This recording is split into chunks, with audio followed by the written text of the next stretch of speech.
Último bloque de Foro Médico hablando de gota, una enfermedad reumática que felizmente pudimos enterarnos en este programa se cura. Todo depende mucho de nosotros y vamos a hablar ahora del tratamiento y por supuesto de las recomendaciones. Doctor. Sí, con respecto al tratamiento, ¿verdad? Lo primero que ya estamos hablando, la gota se caracteriza por elevación del ácido úrico, entonces tenemos que buscar la forma de disminuir esa cantidad en el organismo. Dentro de esas opciones está lo que se llama el alopurinol. El alopurinol es un medicamento que se utiliza para tratar de disminuir la cantidad de ácido úrico en la sangre. Hay que acordarnos que la eliminación principalmente del ácido úrico se produce por los riñones. Entonces, ¿qué hace este medicamento? Trata de disminuir esa cantidad. ¿Cuál es nuestro objetivo?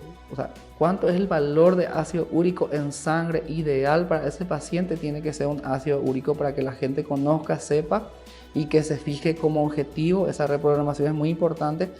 Ácido úrico menor a 6.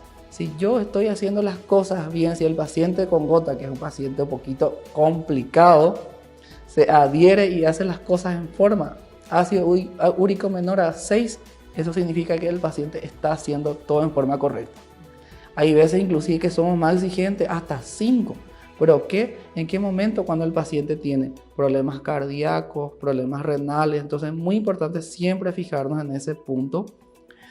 Otro de los medicamentos también que se utiliza mucho es la colchicina. La colchicina utilizamos en el caso de las crisis, cuando el paciente tiene mucha inflamación. Utilizamos también para tratar de controlar y nivelar el ácido úrico. El de mantenimiento es el alopurinol. En las crisis usamos la colchicina. ¿En qué tiempo habitualmente? Perdón, ¿qué son? ¿Qué tipo de medicamentos? ¿Son antiinflamatorios? ¿Qué son? Son fármacos que disminuyen. Tenemos que acordarnos de las purinas, ¿verdad? Las purinas son metabolismos de degradación, ¿verdad? de las proteínas. Entonces, ¿esto qué hace? Inhibe lo que se llama la xantina oxidasa. Es una enzima que se encarga del catabolismo, de la eliminación. O sea, son unas enzimas los que se les da al paciente. Sí, son fármacos que actúan asociados a eso, para tratar de eliminar. Claro, es algo punto natural que tendría que tener en el cuerpo y no lo tienen, entonces es como que le suplementan. Así mismo, tratando de disminuir, ¿verdad? Y con la colchicina podemos catalogarlo, tiene un efecto antiinflamatorio importante también, tratando de regular. Muchas veces 6 o más meses se puede utilizar. Con respecto a las crisis agudas, porque eso es importante también que la gente conozca, lo primero que tiene que hacer son las compresas frías en la zona afecta, reposo de la articulación que esté afectada en lo posible. También puede tomar analgésicos antiinflamatorios. Es muy importante siempre saber cómo están los riñones de ese paciente, porque los antiinflamatorios están contraindicados en los pacientes con insuficiencia renal. Y no sabemos cómo está el riñón de comprometido también en algunos casos. Así mismo, entonces el ibuprofeno, el paracetamol, el diclofenac o el naproxeno o el etirocoxib también son drogas que podrían utilizarse para tratar la parte inflamatoria. Acordarnos que esto dura habitualmente entre 7 a 10 días. Pero acordarnos también que esa inflamación que pasa va a dejar algún daño, que es la secuela a nivel articular, y muchas veces se producen lo que se llaman las erosiones óseas, ¿verdad? Que ya afecta a las articulaciones. Y también comentarles que esta es una de las patologías que se puede usar también corticoides. Una corticoides a dosis bajas en tiempos cortos. Siempre prescriptas por algún profesional. Así mismo, ¿verdad? Siempre regular.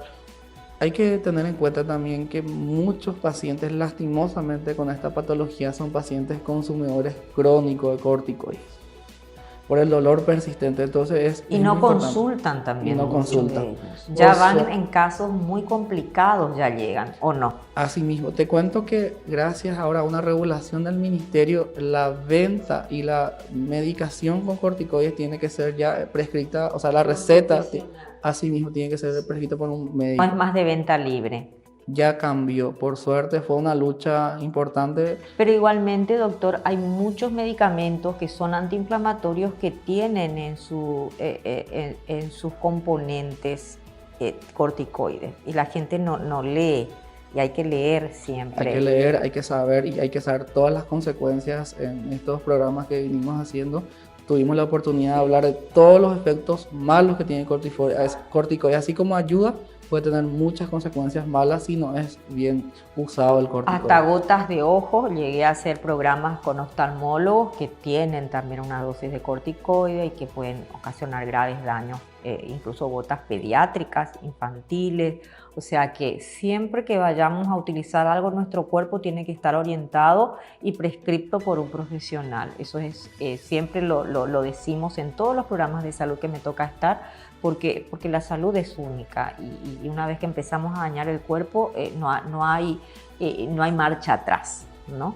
Entonces es importante esto. Si bien damos los nombres de algunos medicamentos, siempre decimos esos no son de venta libre. ¿Es así? Bueno, seguíamos. ¿Cerraste toda la idea, doctor, o sí faltó algo? Lo más importante, sí, por más que hablamos de la medicación, lo más importante es la parte dietética. O sea, sí, el 99% de lo que tiene que hacer ese paciente, o sea, depende totalmente del paciente para mejorar, ¿verdad? De la alimentación. Justamente vamos a pasar a ella y las recomendaciones, porque también tenemos otro problema acá. El paciente con gota no puede hacer actividad física porque me dice él que no tiene que moverse. No, tiene que hacer reposo. Reposo. Y ahí nos encontramos con otro problema porque sabemos que para mantener el peso corporal es necesario moverse. Es necesario moverse, pero yo siempre comento estas proporciones, ¿verdad? 70% de todo es la alimentación. Y el 30% restante, sí, la ayuda de la actividad física, que también es imprescindible. Pero para el tratamiento, bien, en este momento, lo importante es la comida. Entonces, lo que pasa por la boca es lo importante. Totalmente. Entonces allí, otra vez, volviendo a repetir, lo primero que se retira son las carnes rojas, bebidas alcohólicas, azucaradas. Se reemplaza eso, como ya dije también, con el pollo, en este caso acá, lo bien consumido, ahora bien aceptado a nivel de la población. Con muchas verduras. Ah, no te pregunté, ¿los huevos? Huevos también se puede comer. Sí, se puede consumir. Eso no tiene mucha cantidad de purinas. Entonces justamente eso, por ejemplo, es un reemplazo ya en cuanto a proteínas. Un plato que no tenga carne roja, sí puede tener huevo, y ya tenemos ahí asegurada nuestra cantidad de proteína, ¿verdad? Que tenemos que absorber nosotros en una cantidad mínima por día. Entonces a eso le sumamos nuestros carbohidratos, que son imprescindibles también. No debemos dejar de consumir en esos casos tampoco carbohidratos. Podemos comer arroz, podemos comer fideos, siempre en porciones, ¿verdad? Acorde a nuestra persona. Eso es muy individual también, por eso el tema de la nutrición. Exacto, y también sí depende de en qué estado está el paciente, porque si está con un sobrepeso, por ejemplo, consumir carbohidratos, arroz, fideo, me imagino que es una dieta personalizada la que va a tener que hacer con una nutricionista en ese caso, ¿no? Ahí mismo se hace, por ejemplo, ya un déficit calórico a su plan. Exacto. Entonces, hacemos ahí una dieta hipocalórica, normoproteica igual, ¿verdad? Para cumplir eso, pero sí ya vamos nosotros observando qué factores vamos a agregar o quitar. En ese caso también importantísimo, como ya dije y vuelvo a repetir, las fibras. Esto va a jugar un papel importantísimo. Repetí cuáles son las fibras para que la gente lo recuerde. Las fibras en general, las frutas y verduras en general. También semillas, panes integrales. Los vegetales, por ejemplo, que no se recomiendan tanto en el primer estadio, la espinaca, las legumbres, pero sí vamos a ir introduciendo, pero ya en una selección más completa, ¿verdad? En nuestro plato saludable, que yo le llamo siempre. ¿Amerita algún tipo de suplementación para el paciente con gota? No, primeramente no, y tampoco luego después por justamente la sobrecarga renal que está habiendo en ese momento. Entonces lo que menos se busca es sobrecargarle al riñón, ¿verdad? Que ya está haciendo un trabajo ahí súper fuerte tratando de filtrar lo otro. ¿Qué cantidad de agua debe tomar por día la persona que tiene gota, Alicen? Bueno, y se maneja generalmente un rango, así que es conocido, de 2 litros, de mínimo realmente 2 litros por día. Pero también nosotros en nutrición manejamos un cálculo que pueden hacer en sus casas, ¿verdad? Que es multiplicar el peso de la persona por 35. Entonces eso sale estimado la cantidad de agua que nosotros necesitamos en el día. O sea, el peso que tengas, tenés 60 por 35, tenés 50 por 35. Así y mismo. Y ahí vas a saber la cantidad que necesitas. Sí, así mismo. Siempre respetando también el bienestar, ¿verdad? Que hay momentos generalmente donde no queremos tomar tanta agua, entonces buscar estrategias, ¿verdad? Exacto. Y ese es todo un tema porque hay gente que dice, yo no tengo sed. Y no significa que tenga que tener sed una persona para tomar. Claro, porque nosotros cuando tenemos sed quiere decir que ya estamos deshidratados. Exacto. Ya estamos deshidratados porque nosotros sí necesitamos el agua, necesitamos aunque nosotros digamos que no tengamos sed. Exacto. Entonces tenemos que estar hidratados, buscando, por eso digo, estrategias. Capaz si no estamos acostumbrados a tomar así de seguido, ir espaciando, tomar en vasos, ¿verdad? De mañana, de siesta, en momentos en donde nosotros nos damos cuenta que nos va a ser un poco más asequible, ¿verdad? Claro, buscar la estrategia. Totalmente. Doctor, el hecho de no moverse, dije yo que dificulta un poco más el tema de bajar de peso también, pero vos me decís que eso no es permanente. No, solo en la etapa de crisis aguda.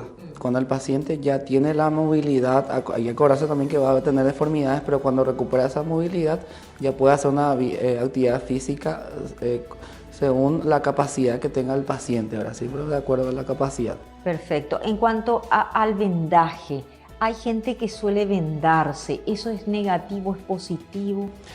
Realmente yo no recomendaría el vendaje, ¿por qué? Porque acordate que hay un proceso inflamatorio, entonces se hincha esa articulación, entonces si vos le comprimís hay mayor presión y eso va a generar mayor dolor.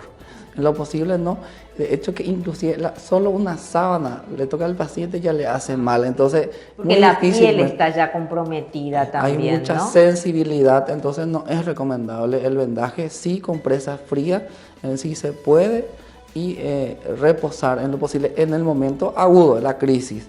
Cuando ya puede hacer sin problemas las actividades cotidianas. Claro, porque así como rápidamente si se recupera, se va ahí como un asadito, ¿por qué no puede hacer una caminata? Así mismo. ¿No es cierto? Bueno, doctor, finalmente, otra vez porque te estoy diciendo finalmente hace rato, si es el pie, ¿tiene que reposar con los pies arriba, abajo, hay una postura?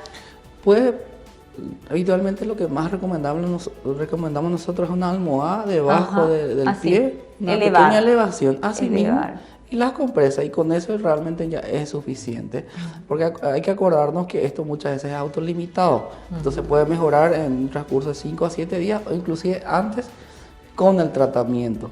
Pero hay que acordarnos también que cada vez que se repite esta inflamación significa es algo que no está bien solucionado y tenemos que actuar. Hay que ir con el problema de fondo ya, porque si no, como decíamos, se cronifica. Nos vamos. Muchísimas gracias. Doctor, ¿dónde atiende? Me voy por usted primero. Sí, yo estoy en el Centro Médico Juan Pablo II en la ciudad de Luque. Estoy también en varios lugares del interior del país. También atiendo en IPS Central. Y bueno, hay mucha gente del interior. ¿Redes sociales o dónde lo ubica? ¿Un teléfono para la gente que quiera saber dónde atienden en el interior? ¿Lo pueda seguir? Bueno, te comento que estoy en varios lugares, como te había comentado, en Ciudad del Este, estoy en el Santo Internacional, Caguazú, Santaní, entonces yo creo que muchas veces, ¿dónde pueden encontrar esa información? En mi fanpage, Dr. Armando Mallorquín, reumatólogo, y en mi Instagram. Espectacular, Dr. Armando Mallorquín, reumatólogo. Entonces, Lisa.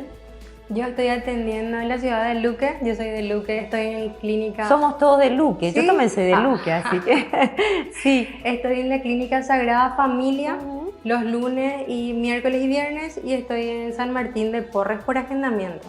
Exacto. ¿Redes sociales? Sí, estoy como de Belén Franco. ¿D de dedo? Sí, D de dedo, Belén Franco. Belén Franco, muchísimas. ¿En Instagram y en Facebook? En Instagram y en Facebook. Muchísimas gracias por su tiempo. Y nosotros nos vamos agradeciendo como siempre a Bioetic Pharma, calidad de innovación, también a Emi Cofier por el estilismo, a todas las chicas, Mónica Candia, digo bien, Jazmín Torres por el maquillaje, a Nutrislim Clínica por el tratamiento ortomolecular y a la doctora Lorena González por el tratamiento de rejuvenecimiento, tratamiento estético. Realmente les invito a visitar la clínica Galema, que tiene miles de opciones para realizarse tratamientos estéticos no invasivos. Gracias por acompañarnos y será hasta un próximo encuentro aquí, como siempre, en Foro Médico.